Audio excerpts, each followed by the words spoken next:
My name is Judith Meta, a social scientist based in Tanzania. I have a background in sociology and public health, and for 15 years now, I've been working in collaboration with local and international researchers, mainly in malaria and HIV and AIDS projects in Tanzania. This sub-study aims to understand how the residents of star homes and the wider community respond to the homes. What are their opinions of these novel designs, and how do the residents use the homes?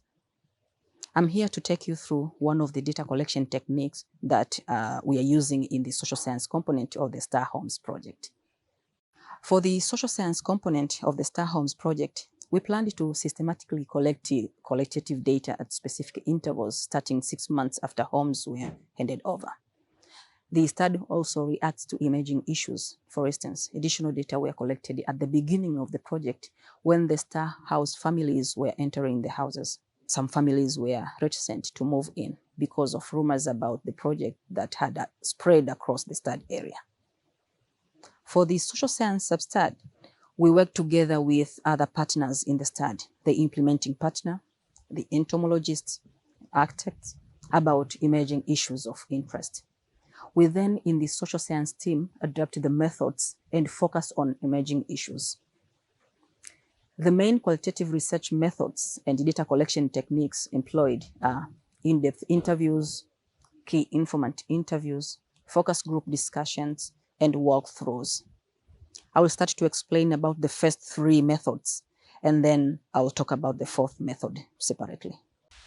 In-depth interviews are one-on-one interviews conducted with an adult community member who actively experiences the Star Homes project. Such respondents are mostly a parent or a caretaker of children involved in the project.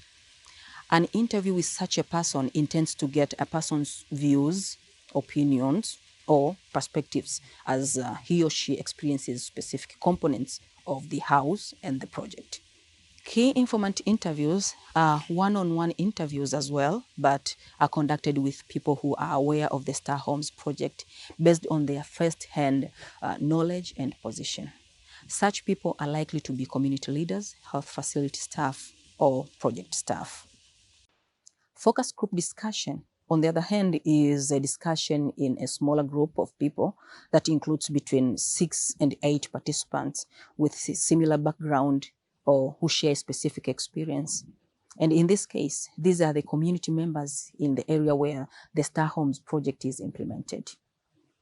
The discussion is coordinated by a facilitator and a note taker or an observer with an established topic guide. The facilitator's role is to encourage participants to freely discuss the topics one after another.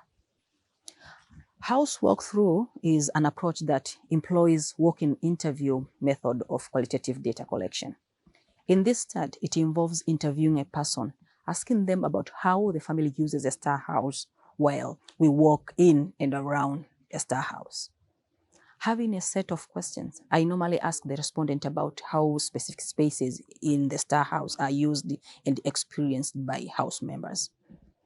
This method helps to trigger the house users' memories about specific use and or challenges encountered on a daily basis as they live in a Star House. Main topics during the house walkthrough interview are about the use of specific spaces like the outside space, the downstairs space, the upstairs or bedroom spaces, and general opinions regarding water and latrine facilities in a Star House. For instance, typical question that I inquire about the time when the outside space is mostly used, like when you have guests who come by to say hello in the evening or at night, where do you normally sit? Inside or outside? Other questions I may ask are, who sleeps in the upstairs area? Or where do children under 13 years sleep at night?